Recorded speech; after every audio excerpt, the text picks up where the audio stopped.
বাংলাদেশের দিকে দিকে চলছে হিন্দুদের ওপরে হামলার ঘটনা। ইসকনের সন্ন্যাসী চিন্ময় কৃষ্ণ দাসকে গ্রেফতারের প্রতিবাদে জ্বলছে বাংলাদেশ। ঢাকা, চট্টগ্রাম থেকে শুরু করে রংপুর। তার মুক্তির দাবিতে দিকে দিকে পথে নেমেছেন হিন্দু ধর্মাবলম্বী মানুষজন।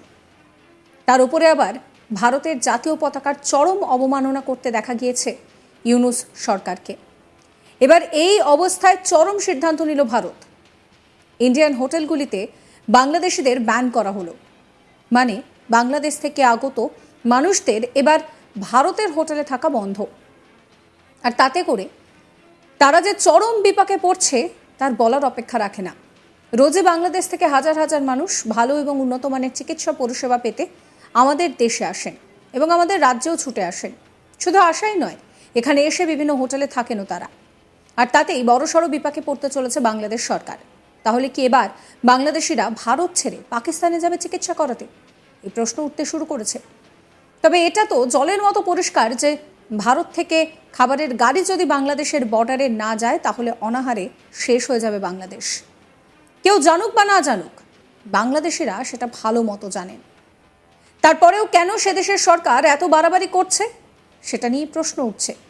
তবে ধরুন বাংলাদেশিরা যদি পাকিস্তানে যায়ও, সেখানে গিয়ে বাংলাদেশিরা আদৌ কি লাভবান হবেন? কারণ এমনিতেই তো পাকিস্তান নিজেই কাঙাল। নিজের দেশের মানুষদেরকেই দুবেলা দুমুঠো খেতে দিতে পারছে না, সেই মুরতটুকু নেই তাদের। তারা কিনা অন্য দেশের মানুষদেরকে সাহায্য করবেন, অলিক কল্পনা ছাড়া তো আর কিছু নয়। বরং পাকিস্তানিরা অসুস্থ হয়ে পড়লে ভারতে ছুটে আসে চিকিৎসা করানোর জন্য। তারা কিনা আবার বাংলাদেশের পাশে দাঁড়াবে। ভারতে দরজা যদি বাংলাদেশিদের জন্য পুরোপুরি বন্ধ হয়ে যায় তাহলে বাংলাদেশিরা কোথায় যাবে? এক কথায় বলতে গেলে ভারতের দরজা যদি বাংলাদেশের জন্য বন্ধ হয়ে যায় তাহলে অন্ধকার নেমে আসবে।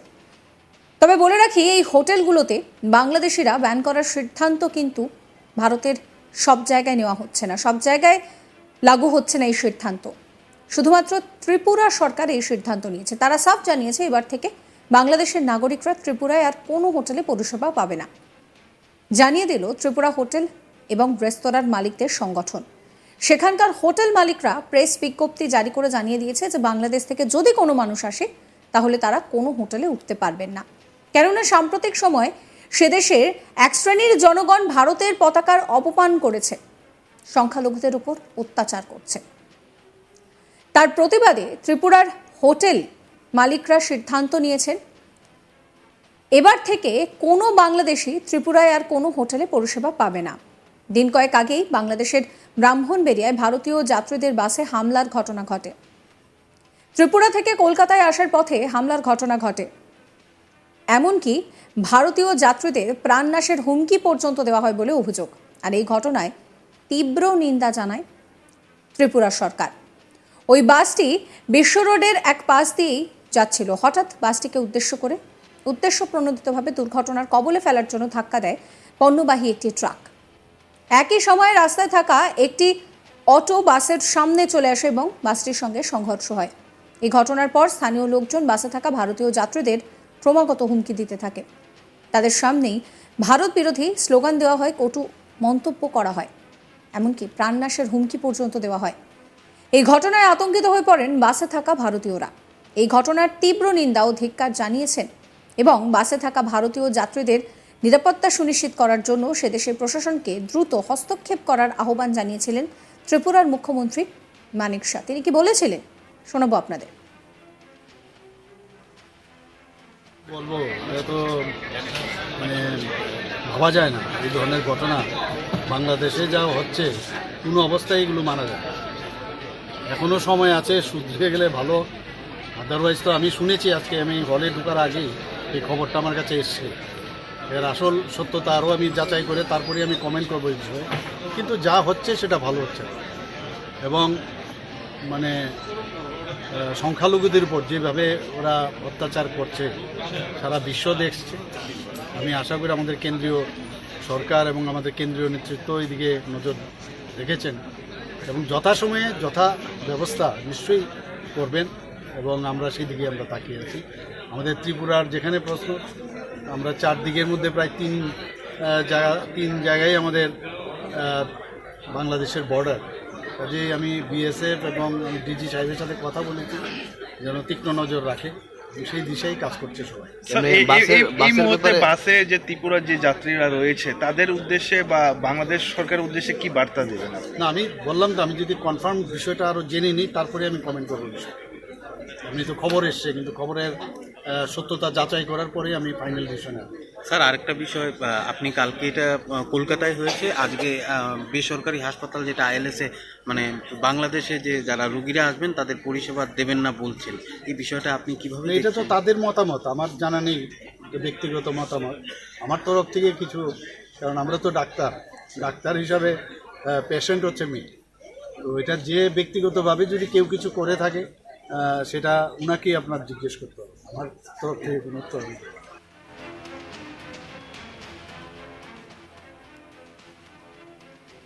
চিন্ময় প্রভুর গ্রেফতারের পর এবার আরও এক হিন্দু সন্ন্যাসীকে গ্রেফতার করা হয় বলে সূত্র মারফত জানা যাচ্ছে।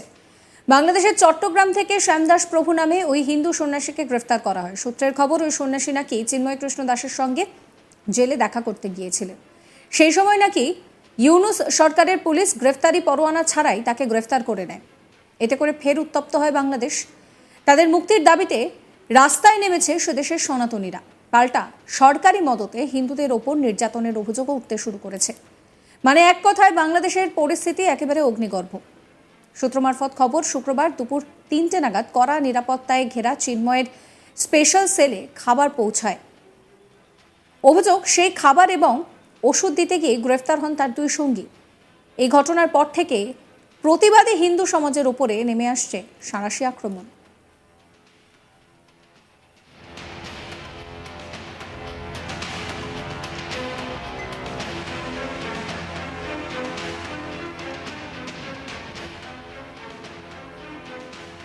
আর এই পরিস্থিতিতে দাঁড়িয়ে বড় সিদ্ধান্ত নেওয়া হয়েছে। যে বিষয়টা জানানো হচ্ছে যে বাংলাদেশ থেকে যদি কেউ আসে এখানে, তাহলে তাদেরকে হোটেলে থাকতে দেওয়া হবে না। ত্রিপুরার সরকার এই সিদ্ধান্ত নিয়েছে। বাংলাদেশের দিকে দিকে এই মুহূর্তে হিন্দুদের উপরে অত্যাচারের ঘটনা ঘটছে, রীতিমতন জ্বলছে চারদিকের পরিস্থিতি। আর এবার চরম সিদ্ধান্ত নিয়েছে ভারত। ইন্ডিয়ান হোটেলগুলিতে বাংলাদেশিদের ব্যান করা হয়েছে, মানে বাংলাদেশ থেকে আগত মানুষদের এবার ভারতের হোটেলে থাকা বন্ধ। ত্রিপুরার সরকার এই সিদ্ধান্ত নিয়েছে।